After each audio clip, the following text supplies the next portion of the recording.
I worked as a night security guard at a private college. Not the main gate, not the hostel, the administration building. My job was boring. Sit in a small room, watch CCTV screens, make sure no one entered at night. There were 12 cameras, corridors, parking area, main entrance, server room, library door. Every night was the same, until one Tuesday. At 2:18 a.m., camera 7 flickered. It showed the back corridor of the admin block, and someone was standing there. A man, not a student, not staff. He wore a light-colored shirt and dark pants. He was facing the wall, not moving. I assumed he was drunk or lost. I spoke into the mic. "Sir, this area is closed. Please leave." He didn't turn, didn't react, just stood there, facing the wall. I zoomed the camera. His face was pressed against the wall, not resting, pressed, like he was listening through it. His hands were behind his back, perfectly still. No phone, no bag, nothing. I felt uneasy. I called my supervisor. He said, "Probably some outsider. Go check." I took my torch and walked to the corridor. It was empty. No man, no footsteps, nothing. I went back and checked the screen. Camera 7 was empty too. I thought I imagined it. The next night, same time, 2:18 a.m., camera 7 flickered again. The man was there, same position, same clothes, facing the wall. I didn't speak this time. I just watched. After about 30 seconds, he lifted his head slightly and hit it gently against the wall. Tap. Then again. Tap. Slow, careful, like knocking, but with his forehead. I felt sick. I replayed the footage. The recording was blank. No man, no movement, just empty corridor. The live feed showed him. Recording didn't. On the third night, I waited. At 2:17, I stared at camera 7. At 2:18, he appeared, but now closer to the camera this time, still facing the wall. I noticed something new. The wall he was facing was the server room wall. No door there, just wall. I whispered to myself, "What are you listening to?" He turned his head slightly, not toward the camera, toward me, through the screen. Then he spoke. I heard it from the corridor speaker, not from the control room. A faint voice. "They kept me here." I stood up. My legs felt weak. "They didn't open the door," he said. "They closed the wall." I checked the college records the next morning. 5 years earlier, there was a renovation. The server room was expanded, old storage room removed, a small room sealed. I asked an old staff member. He went quiet, then said, "A contractor went missing during construction. They thought he ran away. They finished the wall."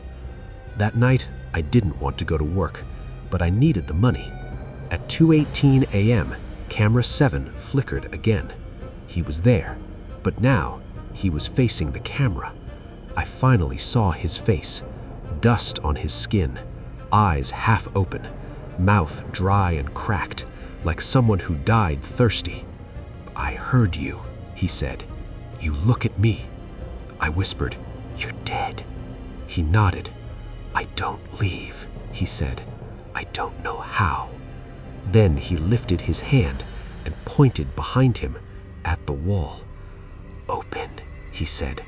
Suddenly, all cameras turned black.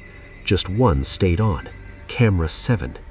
The man was now inside the wall. I could see bricks around him, cracked, dark, like the wall was hollow, and he was inside it, still standing, pressed between bricks, breathing, but not alive. "I stayed where they left me," he said. "They forgot." The power came back. Camera 7 was empty. Forever after that. No more flicker, no more man. A month later, the college renovated again. When they broke the wall, they found bones, a helmet, and a broken watch stuck at 2:18. I resigned, not because of fear, but because now I know some walls don't hide wires, they hide people, and sometimes they try to tell someone. I moved to the town of Alder Creek in 2019. It wasn't on my list. It wasn't a dream place. It was just available. One job opening, one cheap rental, and one road that led into town. That should have been my first warning. Alder Creek had about 800 people. One diner, one gas station, one school, and a police station that closed at night. Most of the houses were old, wooden, painted in dull colors. Nothing looked dangerous, but the town had a strange rule. No one went out after midnight. Not because of crime, because, according to them, roads change after dark. I laughed when I heard that. Small-town superstition, the kind people use to scare kids. I rented a room above the diner from a woman named Marla. On my first night, she said, "If you get lost after midnight, don't follow street signs." I asked why. She said, because some of them don't lead anywhere. The first week was normal. I worked, I ate at the diner, I slept. But every night, around 12:30, I heard cars passing. Not outside, below, like they were driving under my room. But there was no road behind the diner, just trees. One night, I decided to check. I went outside. It was cold and foggy. No moon. The street behind the diner wasn't there anymore. In its place was a narrow road. I had never seen it before. No lights, no markings, just asphalt cutting through the trees. And a street sign. It read, Miller's Lane. I went back inside. The next morning, the road was gone. Trees again. No sign, no asphalt, nothing. I asked Marla about it. She went quiet. Then she said, "You didn't walk on it, right?" I said no. She looked relieved. "Good," she said, "because that road doesn't exist during the day."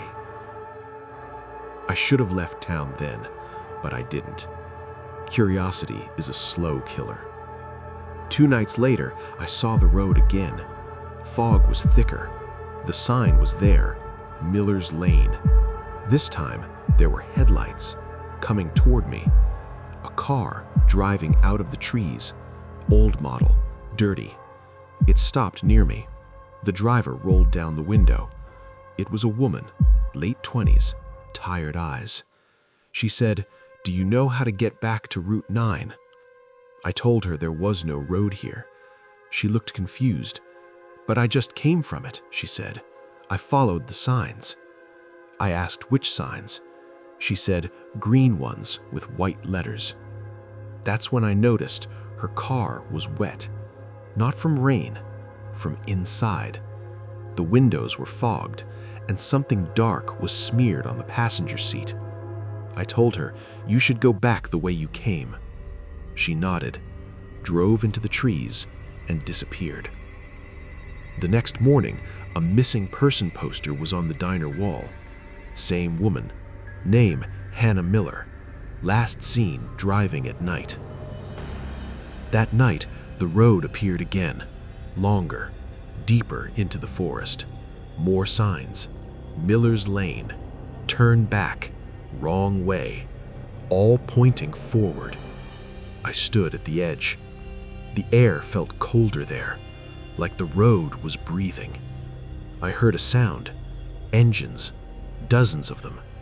But I saw no cars, just movement, like shadows driving. I went to the police station. The officer sighed when I mentioned Miller's Lane. He said, "It's been appearing for years." I asked what it was. He said, "A shortcut." I said, "A shortcut to where?" He said, "Nowhere that brings people back." I asked who Miller was. He said, "First family that lived near the woods. They disappeared in 1984. He showed me a photo, a family of 4, standing beside a dirt road, smiling. The road behind them looked fresh, new, like it had just been built. That night, I stayed inside. I locked the door. At 12:47, I heard knocking from the back door. Not loud, polite, like someone who didn't want to disturb. I didn't answer. Then I heard a voice, male, calm.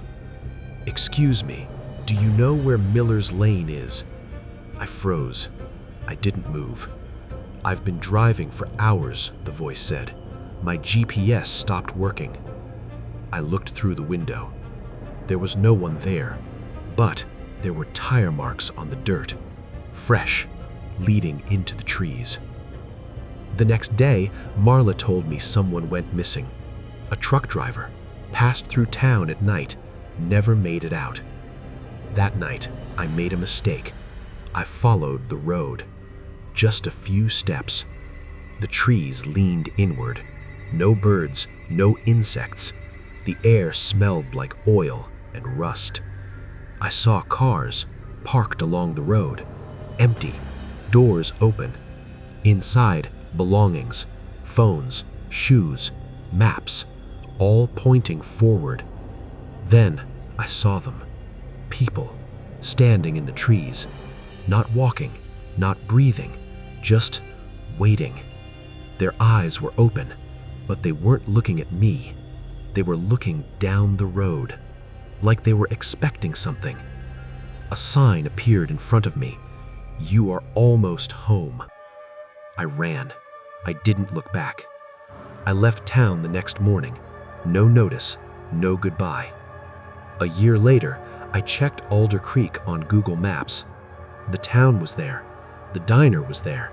But behind it, there was a road, marked clearly, with a name, Miller's Lane, and no destination, just forest.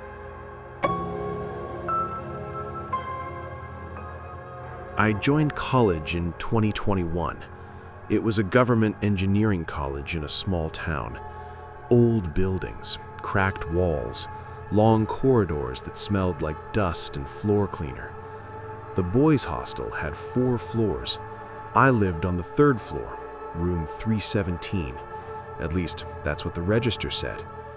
On the first day, the warden gave me the key and said, "You're alone in that room." I was happy. Single room in a hostel is rare. The room looked normal. 2 beds, 2 study tables, 2 cupboards. One bed was mine, the other was already made. Bed sheet spread, pillow kept neatly, but no bag, no books, no clothes. I assumed my roommate would arrive later. He never did. The first week was peaceful. Classes, canteen food, late-night phone scrolling. Then one night, around 1:30 a.m., I heard the door open. I thought my roommate had arrived, but no one came in. The door opened and closed, slowly. I sat up. The room was dark. I checked my phone light. No one. Door was locked from inside. I blamed the wind. The second night, I heard footsteps inside the room, soft, barefoot, moving from the door to the empty bed. Then the sound of someone sitting. The bed creaked. I didn't move. My heart felt like it was inside my throat. I whispered, "Hello?" No answer. After a minute, the bed creaked again, like someone stood up. Then silence. Next day, I asked my neighbor in room 316 if he had heard anything at night. He said, "From your room?" I said yes. He looked confused. "No one lives with you." I told him about the other bed. He said, "Room 317 is supposed to be single." I laughed. I said, "Then why is there 2 beds?" He didn't answer. That night, I didn't turn off the light. I stayed awake. At 1:32 a.m., the door handle moved. Click. The door opened a little. Cold air entered the room. No one came in, but the empty bed slowly sank, like someone sat down. I saw it clearly. The mattress pressed down. No body. Just wait. I couldn't breathe. Then I heard breathing, not from the door, from the empty bed, slow, heavy, like someone sleeping. In the morning, I went to the hostel office. I asked about room 317. The clerk checked the old register. Then he stopped. 317, yes, he said. I asked, what about it? He said, that room had 2 students once. I asked where the other one went. He hesitated, then said, one of them didn't finish college. What happened? He jumped from the 3rd floor, the clerk said, from that corridor. I felt cold. I asked why. He said, no one knows. His roommate said he talked to himself at night. That night, I packed my bag. I planned to move in the morning, but at 1:32 a.m., the door opened again. This time, it didn't stop halfway. It opened fully, and I heard it. A voice, right beside the empty bed, low, tired. Why are you on my side? I froze. I sleep here, the voice said. I always slept here. The empty bed sank deeper. The sheet wrinkled like someone turning. I said nothing. I don't like being alone, the voice said. You don't see me, but you feel me. I covered my ears. Then the voice said something that made me get up. You're using his table. I looked at the second study table. There was a faint scratch mark on it, like a name was carved and erased. I ran. I didn't take my books. I didn't take my mattress. I slept in my friend's room that night. Next morning, the warden changed my room. Room 317 was locked. 2 months later, a first-year student was allotted room 317 by mistake. He stayed for 3 nights. On the 4th day, he asked for a room change. He said, someone sleeps on the other bed. The warden said, you're alone. The boy said, then why does my room breathe? Room 317 is still there, but no one stays long. They say it's empty, but the bed is always made. I took a night job in a small town because it paid better. The town was called Red Hollow. Population, barely 900. 1 gas station, 1 grocery store, 1 motel, and a long stretch of forest behind all of it. I worked the night shift at the grocery store warehouse from 11 p.m. to 6 a.m. My job was simple. Unload trucks, stack boxes, lock up. I was always alone. That was normal.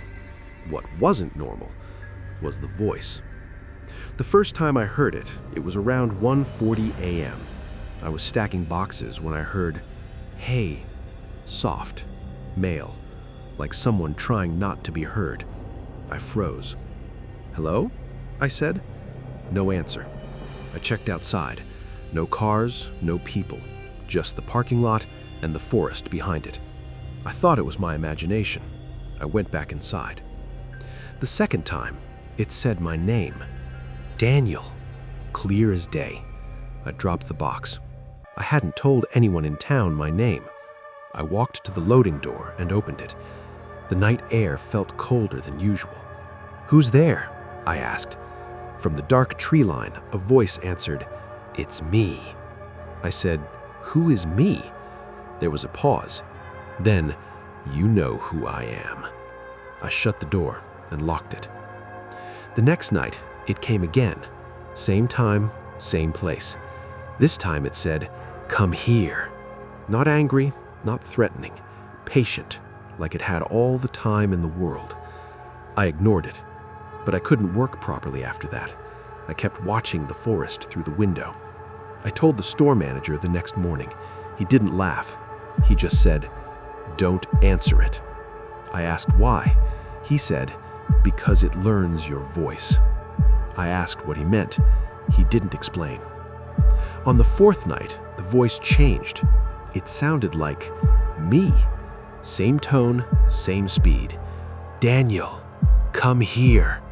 It was calling itself from the trees. I backed away from the door. I locked myself in the office. I didn't come out until sunrise. The next day, I went to the motel clerk, an old woman named Ruth. I asked her if anyone had gone missing. She looked at me for a long time. Then she said, 4 people, all night workers, a truck driver, a cleaner, a factory guard, and a warehouse loader. All of them heard something calling them. All of them walked into the trees. None of them came back. That night, I stayed in the office with the lights on. 1:40 a.m. Knocking. Not on the door, on the wall, from the outside. Tap, tap, tap. Then the voice, "Daniel, open it." It sounded tired, like it had been waiting a long time. I didn't move. Then it said something new. "I'm cold." I swallowed. "Please," it said, "you said you'd help me." I had never said that, but the voice sounded like it believed I had. The tapping moved, along the wall, toward the window. I saw something pass in front of it. Not a body, a shape, too tall, too thin, and it didn't move like a person walking. It moved like it was sliding. On the 6th night, I made a mistake. I yelled, "Go away!" The forest went silent. Then it answered, in my voice, "Go away." Perfect copy, even my anger. Then it laughed, but it didn't laugh with a mouth. It laughed with breathing, like air being pushed through a pipe. After that, it stopped calling from the trees. It started calling from closer, behind the building, under the loading dock, near the dumpster, always where I couldn't see it, always using my voice. "Daniel, I'm right here." I started hearing it in my sleep, whispering, repeating my name over and over. On the 9th night, the power went out. Total darkness, emergency lights only. And then the voice came from inside the warehouse, not outside, inside, from between the shelves. "Daniel, you found me." I stood still. My flashlight shook in my hand. I pointed it down the aisle. Boxes, shadows, nothing else. Then I saw footprints, wet ones, appearing one by one on the concrete floor, walking toward me. No body, just prints. I ran.